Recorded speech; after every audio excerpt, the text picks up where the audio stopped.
On today's question of faith, what's not working in ministry today?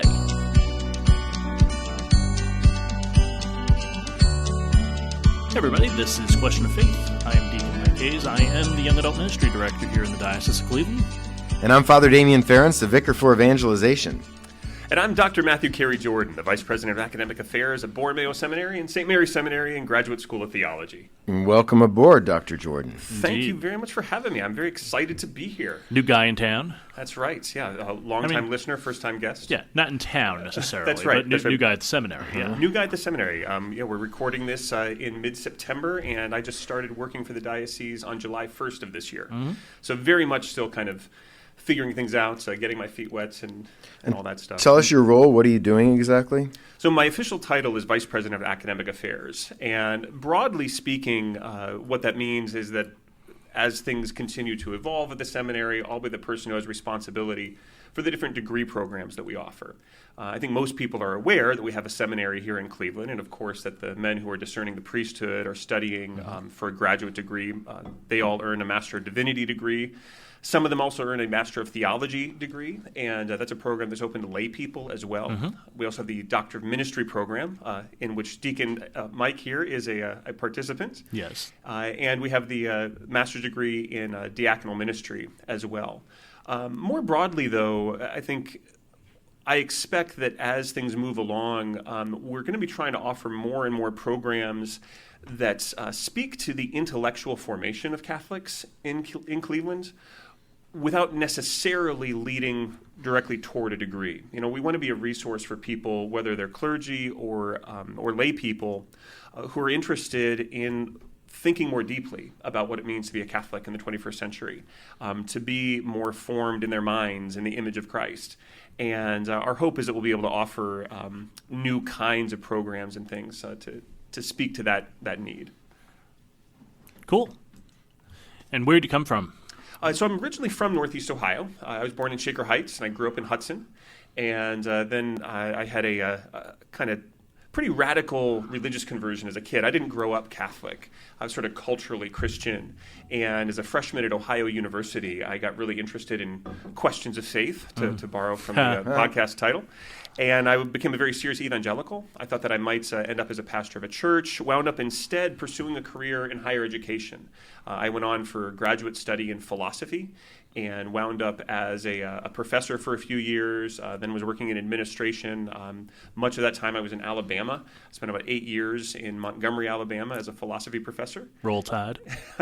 War Eagle, as we Auburn fans say. Uh-huh. And then when the opportunity came about 6 years ago now 7 years now, to apply for a job at Cuyahoga Community College, I jumped at it and was delighted to be hired there. And so I spent about 6 years working for Tri-C, go Triceratops. And that is a great mascot. It's one of the best in all of America. And now I'm delighted to be still in higher ed, but working for the church. Cool. That's great.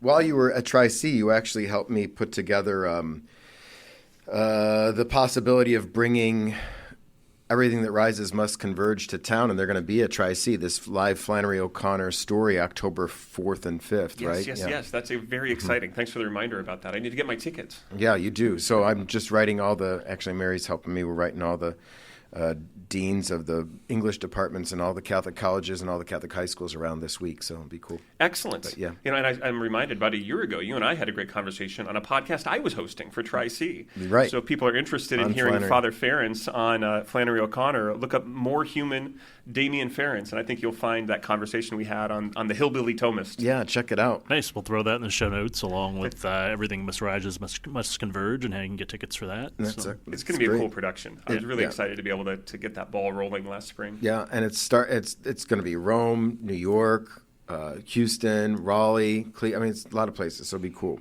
Yeah. So let's talk a little bit about speaking of books. Yeah. Books and culture. So a couple of years ago, Bishop Molessa gifted all the priests in the diocese with a book called From Christendom to Apostolic Age. Is that how it's called? From Christendom to Apostolic Mission. Okay.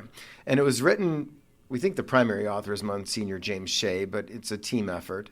And it was a great book. and Still is a great book. Yes, it was super helpful to read for folks in the diocese, and because of that, you and Dr. Beth Rath, Dr. Joel Johnson, Jen Ricard, Maria Wancata did a study last year on Genesis Agenda by Abigail Favale, and it was met with such great response that we thought do another book study this year. So you're actually doing the same book that the bishop gave. So tell us a little bit about why this book is so important and why do you think it will be helpful to the people of God? That's a great question. I think that this is one of the most important books that's been published in the last few years. And again, the title, From Christendom to Apostolic Mission, speaks to a change in the culture that I think anybody who's older than 15 has probably witnessed in the world we live in. The historical story is complicated, of course, but on a very real, even if a little bit superficial level, if you're like I am, and you're in your, let's say, middle age, you've seen a number of changes in culture where growing up in the 1980s and 1990s, the broader culture shared a more or less Christian sensibility, right? There were lots of disagreements, and certainly not everybody was professing or practicing any form of Christian faith. But there was a general sense that's it's appropriate to believe in God, that the Christian scriptures have some kind of relevance and authority, or at least an importance, if not true authority. Christian values were sort of the call of the day. Yeah. A lot of, kind of what we'd think of as your sort of basic Christian values were kind of normal American values at the same time. And the ground has really shifted. And part of what's happened is we found ourselves moving from Christendom, to appeal to the title of the book, right? That is a culture that's deeply informed by a Christian picture of reality, to an apostolic age, alluding back to the very first century of the church's existence. If you imagine what it would have been like for the apostles themselves, for the first generation or two of Christians, living in a Roman Empire where a Christian view of reality was not the norm, right? They had to figure out how to do church in that context. And we're finding ourselves as we get well into the third decade of the 21st century, in a similar kind of position where you can't assume that the person who moves into the house next to yours is likely to be a churchgoer or believe in God. Right. Or believe that the human person is more than just a clump of cells or matter. Or random accidents. Yeah. Right. Or that there is life after death. Right. Or that we do have free will. Very basic things that were often presumed in Christendom cannot be. And you make a big mistake if you think people share your worldview and they don't, because then you don't even you can't even get any traction in conversation. So not even a shared language, correct, anymore. Right. So I found the book to be quite helpful. I'm so glad you all are doing it, and it's 5 different locations around the diocese, and it's 4 different meetings. Is that right? Through September, is that how it goes? Or that sounds right. I should have checked the calendar, but I know the very first meetings are taking place, I believe, on September 30th. Oh, okay. So it's through October. It's the first week of October, and then it's basically weekly through the month of October. Yeah, and if you've not done a book club before, they're really fun. And if you say, I'm not a great reader, well, being part of a book club is good because the responsibility and accountability are built in. You read, and then you get there with people who have read the same thing you have. You have a seasoned professor to walk you through the salient points of the chapter, and then some good conversation. And then you do it again the following week. And when you're done, you've learned a lot, you've grown a lot, you've been formed. You'll also meet some new friends along the way, more connections in the diocese, maybe think things that you haven't thought before, and it's so helpful. Yeah, it really is. I hope that nobody will use their fear of reading as an excuse not to come, because it's the perfect. I think these groups are perfect for that kind of person, frankly. What would that be? Bibliophobia? Bibliophobia, fear of reading? Yeah, exactly. And if I can make a special plea, I don't know how many of our diocesan priests listen to this podcast. I assume all of them do. Probably more than once. I think all but 2. Just kidding. That's right. Probably 2. But one of the sessions, and it happens to be the one that I myself am leading, is intended to be exclusively for priests. And so nice. I hope that a lot of the priests from the diocese will have their interest piqued. Maybe some of them received that book a couple of years ago, been meaning to read it. Yeah. Maybe this is the excuse to join with a group of other priests and one layperson to talk about it. Pick it back up. That's cool. Take a read. That's fun.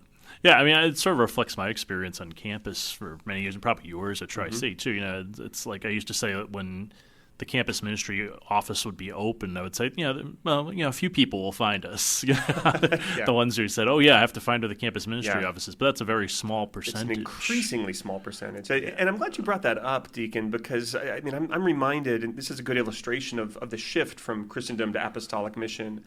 When I first started teaching college classes about, 20, 25 years ago now, you could presume at least a basic acquaintance with at least the vocabulary of the faith in a normal college student. And as recently as this past spring, I was still working at Tri-C, and I had the privilege of teaching a class on the philosophical writings of C.S. Lewis, who's a name that's probably familiar to a lot of listeners, not a Catholic, but one of the great Christian writers of the 20th century. And I found after teaching the class once or twice that I had to start it off with just an overview of what Christianity is. I had to introduce terms like Trinity and incarnation.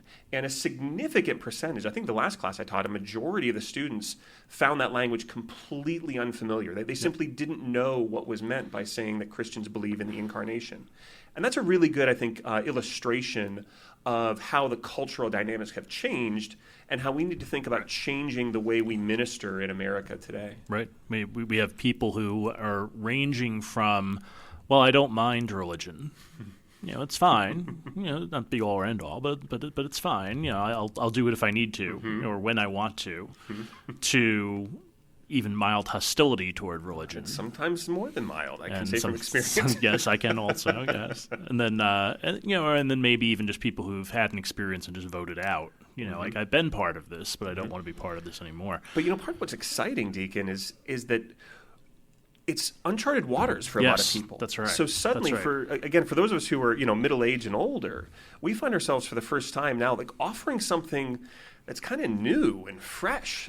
People don't have, they might have some assumptions that are in there, but more and more, certainly younger people are coming to questions of faith without really all that many preconceptions. And there's a chance, I think, for people to hear the gospel message afresh. Yeah. Rather than, I was raised this way, I know everything, I went to Catholic school, and maybe you have some of the concepts or teachings in mind, but your heart has never been penetrated. That's a lot harder sell than someone who's, so there's a God, and then that God took on flesh and became one of us, and suffered and died, and then rose from the dead.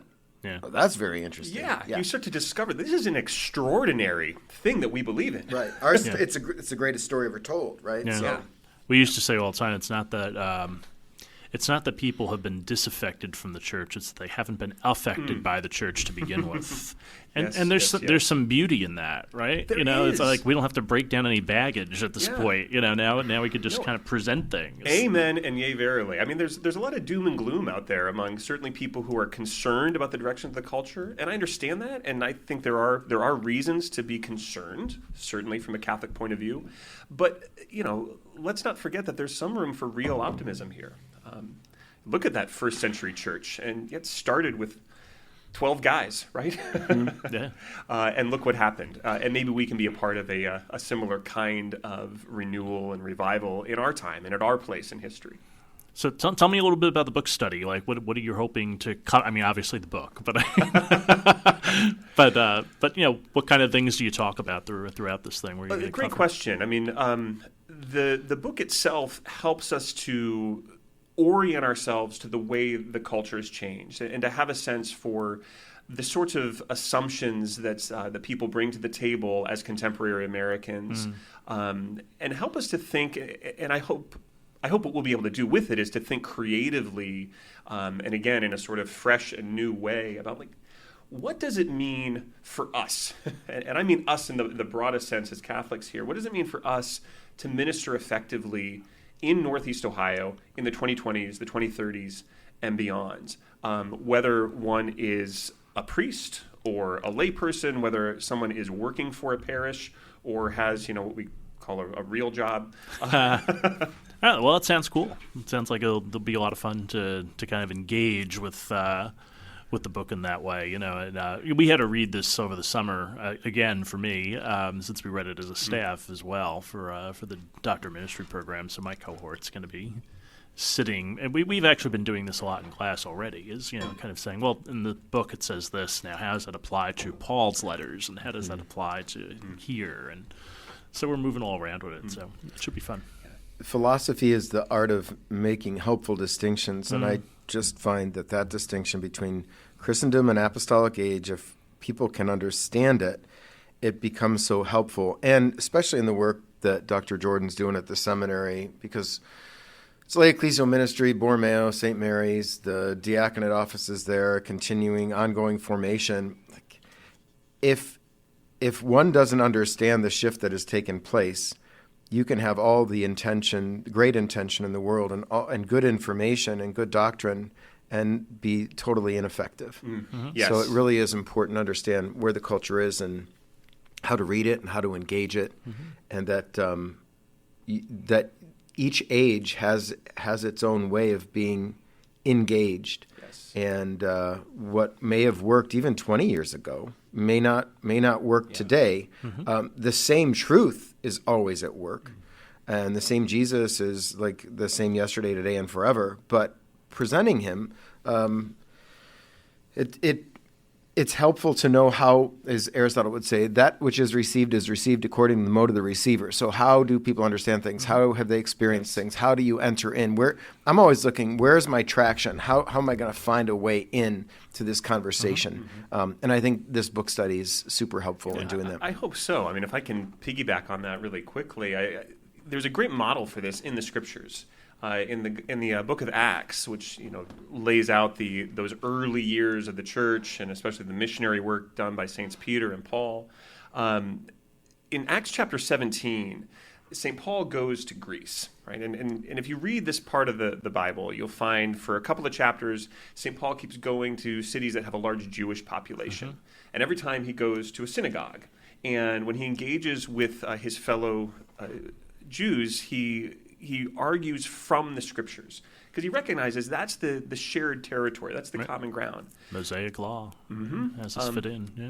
All those prophecies, the Isaiah and Ezekiel and others. But when he gets to Greece, when he gets to Athens, rather, he finds himself in a place where there's not a substantial Jewish population. So he doesn't go to a synagogue. He goes to the Areopagus. He goes to Mars Hill, the place where the philosophers used to gather. And St. Luke records in Acts that this is where the Stoics and the Epicureans used to get together and debate the issues of the day. And St. Paul shows up, and he starts preaching the gospel. And it's so interesting if you look at how he does it. He appeals to two sources, neither of which is the Bible. One is an inscription he saw on a tomb on his way up to Mars Hill. And the other is a pagan poet. If you know the phrase, the one in whom we live and move and have our being, that comes from the Bible, but not originally from the Bible. It's a line that St. Paul quotes from a pagan poet where he recognizes, there's truth in this, and now I want to tell you more about the truth you've already recognized. I think, to go back to this question of what is this book study about, I think part of what we want to help people do is think about, again, our cultural moments, and where are there those cultural touchstones? Yeah. Where can we use the convictions and commitments of our neighbors, friends, colleagues, in order to help them see the broader picture of reality that the Christian gospel gives us? Yeah. And where's the church already speaking to the culture, and the culture speaking back to the church? Where are we saying the same things, and where are we saying different things? Yes.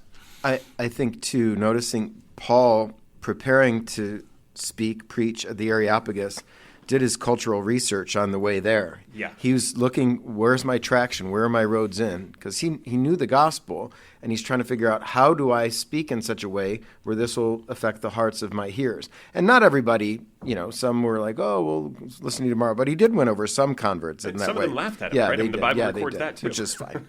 But I like that he's always looking for a way in, which is what we have to be doing too. So it's like learning a new language, right? Yeah. You learn the language of the culture, and then speak a word that will rouse them, so to speak. All right, so we've been traveling around. You were over at a church this weekend for our colleague Sister Jane, correct? Yeah, Sister Jane, I think we've talked about this already, is celebrating 60 years as a consecrated religious, and so the Black Catholic community had they celebrated their regular 10:30 Mass, but some extra bells and whistles at that Mass, and then a nice dinner banquet after with some tributes. I wasn't able to be there the whole time, but I was able to give a little speech and visit for a little while there, and it was a wonderful event. So if you haven't been there, it's right on Lexington Avenue across from League Park. Yep. It's actually, I believe, the newest church building in the Diocese of Cleveland. And Father James Watson, OFM Cap, is the pastor there. A very vibrant community, lots going on in the community, too, in terms of social outreach. Catholic Charities right around the corner. There's the Fatima Center there, and they have a great banquet hall. They have a wonderful reception area, and it's a great community. And so you will be welcomed there. Yeah, certainly. And the music's off the hook, as the kids say. So exactly. So it's Our Lady of Fatima and St. Agnes, St. Our Agnes, Our Lady of Fatima. That's right. St. Agnes, Our Lady of Fatima. All right. So readings for this coming week for the 24th Sunday in Ordinary Time. I want to take a look at the Gospel. Peter took him aside and began to rebuke him, and at this he turned around and, looking at his disciples, rebuked Peter and said, "Get behind me, Satan. You are thinking not as God does, but as human beings do." I'm preaching this weekend at St. Paul the Apostle in New York, actually, for a little Mass of Thanksgiving I'm having there. One of the things I think I'm going to talk about a little bit is, well, what would it feel like to hear the person who you admire the most call you the devil? Can't be fun. And he also goes from like being the star pupil to being the end of the class. He says, "You are the Messiah." Then a couple minutes later, he says, "No, you got it all wrong." Yeah. But there's two great encouragements in that. One is, if St. Peter of all people could be addressed like this by our Lord, like, praise God, right? Because I'm a mess, but Peter turned out okay, right? And if you turned out okay, maybe I can too. Yeah, that's right. The other thing that stands out to me, though, maybe this ties nicely into talking about intellectual formation. I'm very interested in questions of apologetics and defending the faith. And when people ask, can we trust the Gospels? Are these narratives reliable? It's worth thinking about the fact that what we have in the Church's own witness to itself is this account of her first great leader after the Lord himself completely screwing up. And if this was just made up stuff, if they were just, trying to pull the wool over people's eyes, trying to run a scam, why would they write it? Why in the world would you include stories that make you look this bad? The fact that this is in the Gospel of Mark being, Peter's own assistant and sidekick, is a very encouraging piece of evidence that gives us good reason to trust that this is a historically trustworthy record. If you want to be a good disciple, look at all the things that the disciples do, and then don't do those things. Well said.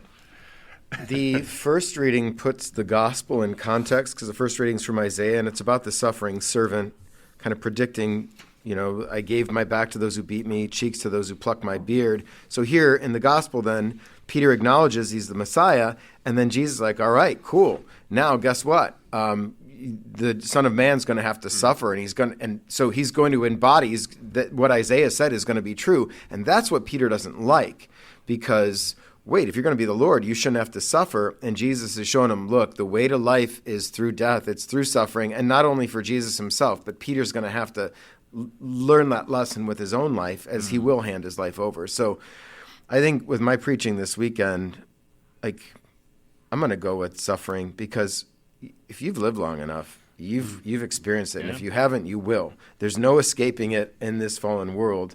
And the Lord, the good news is that he enters into that with us, so we're never alone in it. And I don't think you can ever hear that enough, because people's hearts are really hurt. And of course, in the first reading is always one of those fabulous flubs in lecturing, where someone will say, "My face I did not shield from buffets and spitting." Oh, that's funny. I very rarely shield my face from a buffet either. And if I'm at a buffet, I certainly don't want to be spitting. No, so you got to put that shield up. For that sneeze put the shield up. Very good, Father, yes. All right. So, Dr. Matt Dritten, thank you so much for being with us here on Question of Faith. Thank you very much for having me. It's a pleasure. Always good. We'll put all those things in the show notes about the book study and about everything that rises must converge. And we'll have this and a whole lot more here next time on Question of Faith.